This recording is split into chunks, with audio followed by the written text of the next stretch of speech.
Hey friends, if you wish to prevent users from adding new profile in Microsoft Edge, then please watch this video. I will guide you through the procedure. So search for registry editor in the Windows search bar and open the registry editor window.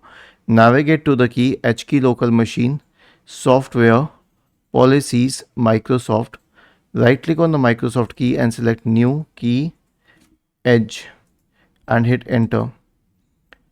And now you can create a Dword 32-bit entry named browser add profile enabled. Right click in the open space, new Dword 32-bit value, and create this entry. Now double click on it and keep the value as 0. Why?